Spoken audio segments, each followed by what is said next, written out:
राधे कृष्ण दोस्तों, आज के वीडियो में आप महाशिवरात्रि की व्रत की कहानी सुनेंगे।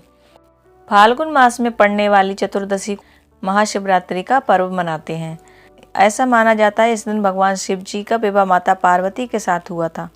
इसलिए इस दिन भगवान शिव जी को प्रसन्न करने के लिए इस दिन व्रत रखा जाता है और उनकी पूजा आराधना की जाती है। आइए कहानी शुरू करते हैं। एक बार माता पार्वती ने भगवान शिव जी से पूछा, ऐसा कौन सा श्रेष्ठ तथा सरल व्रत है जिससे मृत्यु लोक के प्राणी आपकी कृपा सहज ही प्राप्त कर लेते हैं। भगवान शिव जी ने माता पार्वती को शिवरात्रि के व्रत का विधान बताकर यह कथा सुनाई। एक गांव में एक शिकारी रहता था। पशुओं की हत्या करके अपने कुटुंब को पालता था। वह एक साहूकार का ऋणी था, लेकिन उसका ऋण समय पर ना चुका सका। क्रोधवश साहूकार ने शिकारी को शिव मठ में बंदी बना लिया। संयोग से उसी दिन शिवरात्रि थी। शिकारी ध्यानमग्न होकर शिव से संबंधी बातें सुनता रहा। चतुर्दशी को उसने शिवरात्रि की कथा भी सुनी। संध्या होते ही साहूकार ने उसे अपने पास बुलाया और ऋण चुकाने के विषय में बात की। शिकारी अगले दिन सारा ऋण लौटा देने का वचन देकर बंधन से छूट गया। रोज की भांति वह जंगल में शिकार के लिए निकला, लेकिन दिन भर बंदी गृह में रहने के कारण भूख प्यास से व्याकुल था। शिकार करने के लिए वह एक तालाब के किनारे बेल वृक्ष पर पड़ाव बनाने लगा। बेल वृक्ष के नीचे शिवलिंग था जो बेल पत्रों से ढका हुआ था। शिकारी को उसका पता नहीं था। पड़ाव बनाते समय उसने जो टहनियाँ तोड़ी वे संयोग से शिवलिंग पर गिर गईं। इस प्रकार दिन भर भूखे प्यासे शिकारी का व्रत भी हो गया और शिवलिंग पर बेलपत्र भी चढ़ गए। एक पहर रात्रि बीत जाने पर एक गर्भिणी मृगी तालाब पर पानी पीने पहुंची। शिकारी ने धनुष पर तीर चढ़ाकर ज्यों ही प्रत्यंचा खींची। मृगी बोली, मैं गर्भिणी हूँ, शीघ्र ही प्रसव करूंगी। तुम एक साथ दो जीवों की हत्या करोगे, जो ठीक नहीं है। मैं अपने बच्चे को जन्म देकर शीघ्र ही तुम्हारे सामने आ जाऊंगी, तब तुम मुझे मार लेना। शिकारी ने उसे भी जाने दिया। 2 बार शिकार को खोकर उसका माथा ठनका। वह चिंता में पड़ गया। रात्रि का आखिरी पहर बीत रहा था। तभी एक अन्य मृगी अपने बच्चों के साथ उधर से निकली। शिकारी के लिए यह बहुत ही अच्छा अवसर था। उसने धनुष पर तीर चढ़ाने में देर नहीं लगाई। वह तीर छोड़ने ही वाला था कि मृगी बोली, हे पारधी, मैं इन बच्चों को पिता के हवाले करके लौट आऊंगी। इस समय मुझे मत मारो। शिकारी हंसा और बोला, सामने आए हुए शिकार को छोड़ दूं? मैं ऐसा मूर्ख नहीं। इससे पहले मैं 2 बार अपना शिकार खो चुका हूँ।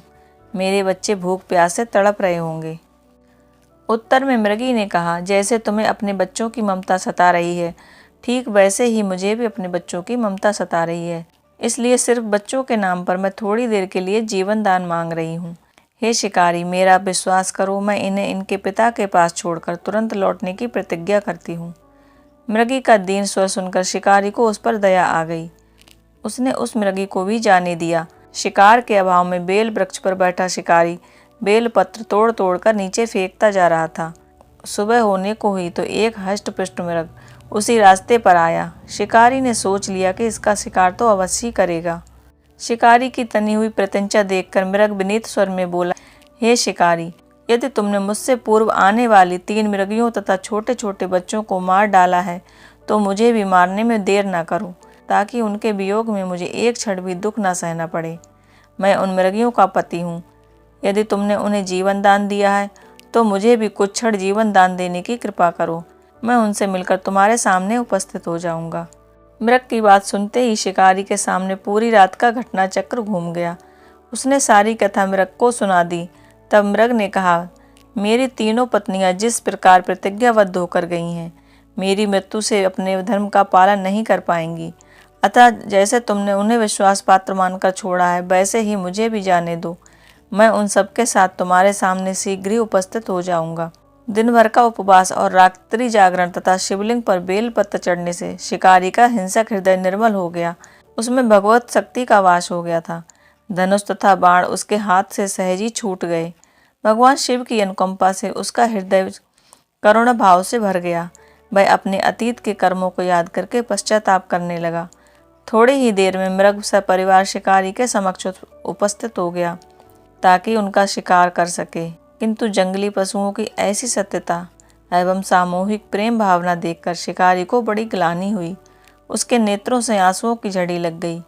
उस मृग परिवार को न मारकर शिकारी ने अपने कठोर हृदय को जीव हिंसा से हटा दिया, कोमल तथा दयालु बन गया। देवलोक से सभी देवता इस घटना को देख रहे थे। घटना के बाद सभी देवी देवताओं ने उन पर फूलों की वर्षा की। तब शिकारी तथा मृग परिवार मोक्ष को प्राप्त हुए। भगवान शिव जी और माता पार्वती आपके जीवन में सुख, समृद्धि, शांति दे। इस प्रकार आज की कहानी यहीं पर समाप्त करती हूँ। अगर आज का वीडियो आपको पसंद आया है तो चैनल को सब्सक्राइब करें और वीडियो को एक लाइक ज़रूर करें। इससे मुझे बहुत ही मोटिवेशन मिलता है। ओम नमः शिवाय।